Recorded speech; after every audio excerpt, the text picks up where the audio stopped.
Good evening. Welcome to another edition of the Press Club with me, Kendall Burton and Earl Buske. Of course, it's election week. We can call it election week, right? The post-election general elections 2016 that saw the return of the UWP to power, thrashing the SLP at the polls on Monday, 11-6. The Voice newspaper, UWP celebration tomorrow. Cabinet swears in Tuesday. Also, police want information about Remove Kenny campaign. Come forward, police press officer makes public appeal. The Star newspaper, something old, something new. PM Alan Shastney with predecessor Stephenson King. And the purging of black and white politics. A reference here again to the election of Alan Shastney to the prime ministership. I didn't get an opportunity to get the Mirror newspaper. But we have the various inserts, not focusing on politics at all. You have sports and health on the Tonight magazine from the Star newspaper, as well as the Yo magazine from The Voice. Also, the Star has a Reigniting a Nation, the beginning of a new journey supplement, a special edition supplement celebrating the UWP's victory at the polls on Monday. So obviously that's going to occupy much of our conversation today, because that is the big story this week. 11-6. Were you at all surprised by the results? Yes, I was surprised. I was surprised from the standpoint that while one of the two polls had indicated that it would have been a close call, and the other had indicated that it would have been everything rosy for the SLP.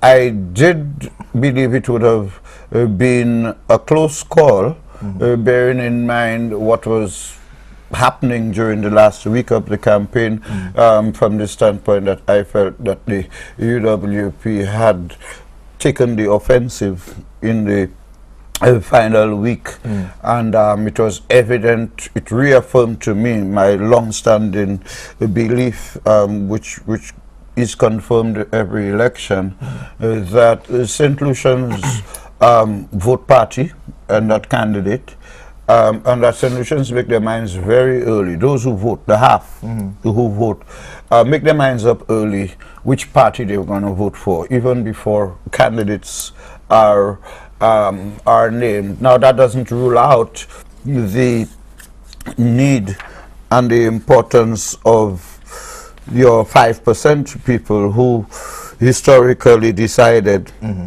which party wins. The figures show that one of the differences in this election is that more people decided not to vote than either of the parties would have been comfortable with. The parties are probably assessing what went well for the UWP and what went wrong for the SLP. In terms of the SLP, it has indicated that it is as a result of the election results and the political leaders signaling that he will not accept the position of opposition leader and not continue as leader. That has brought fast forward the whole succession question within the SLP. On the UWP, from their standpoint, they will also tell you that they themselves were as surprised as anybody else about the margin of the victory. Of course, there would be those who would say, I knew that, but there was no point at which United Workers' Party as a party said it would win 12-5 or 11-6. It was always, we're going to win, along the lines of the Kadri's poll. So that people have spoken. At the end of the day, the UWP is glad, the SLP is sad, but then this is what elections are about. I can comfortably say that I think I surprised many people when, from the very night of the elections, people called to find out, how are you? And, you know, and I responded laughing, etc., etc. As with anything else, the party I supported and voted for didn't win. And there is an effect from losing in anything, whether it's a bet, a game, or an election.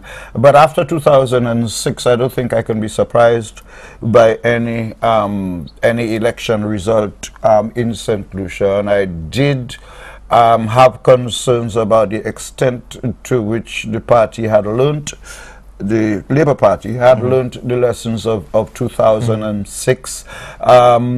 Suffice to say, this election made many, it has left many gems. St. Lucia seems to be, as a result of the last 3 elections, a one-term electorate. You either deliver in your first term, or then this is the 3rd time we've had an 11-6. Right. 11-6 return. Interestingly, you're saying that on page 5 of The Voice today, there's a voters more analytical. And I agree with that. I disagree with what you said earlier, that people are continuing to vote party. I think people are more discerning now, and the Caribbean voters are becoming more analytical, is the title of this article, actually quoting Dr. Denzel Douglas in here. And he just lost another election. He's saying that Caribbean voters are becoming more educated, more analytical in assessing the performance of governments based on their promises in deciding who will get their X. And that's the view again. I don't agree with that, because if, for example... Yeah, but he's giving you all the reasons why. Go ahead. Sorry, we have the trend in St. Lucia itself, because Kenny Anthony came back. This would be his first term after returning, and before that, the UWP was also given only 1 term. There has been the same situation in Trinidad and Tobago, and we saw Kamala Persad Bissessar having only 1 election term. In Grenada, Tillman Thomas had 1 term only, and in Jamaica, not only the JLP, the Jamaica Labour Party, before Portia Simpson Miller, but she also got 1 term. Yeah, I took offense. I took not offense. I don't agree with the claim that in the case of St. Lucia, people voted on the basis of performance, because any fair assessment of the performance of the SLP in administration over the last 5 years, vis-a-vis the UWP in its last 5 years. Again, if I don't understand what performance is, my definition of performance is you look at the repair of the infrastructure. You look at the work to bring the economy out of the red into the black, creation of jobs. Everything that the SLP said it would do, it did. Now, as to whether it was able to convince people that 1.4, 1.4 moving from red into 1.4 growth, whether that is enough growth to make them happy. Whether the SLP would be able to convince people that whereas it didn't and couldn't put $100 million into jobs on day 1, it did put more than $100 million into jobs and created X thousands of jobs. Whether people are convinced that enough jobs were created. People are clearly not convinced that despite the jobs actually created, they were not enough, because both of the polls, each of which were commissioned by the respective parties, pointed out that for UWPs and for SLPs, the main issue was jobs.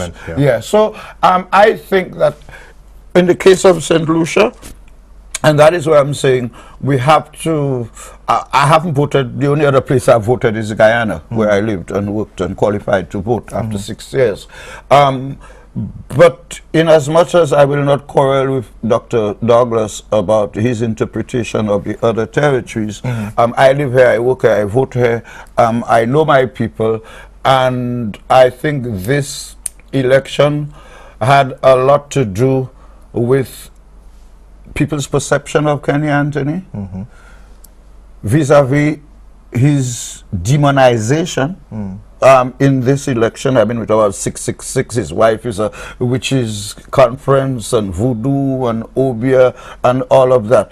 Vis-a-vis the fact that nobody has made the point that this was the only election in living memory where there was no allegation of corruption. You know, so that I think that the PR, in the case of St. Lucia, people, and I'm not saying that they were not people who took time out to wait for the manifestos, although I still believe that manifesto a week or 3 days before election doesn't change somebody's mind. You know, I have a whole thing about manifestos, even the influence of ads.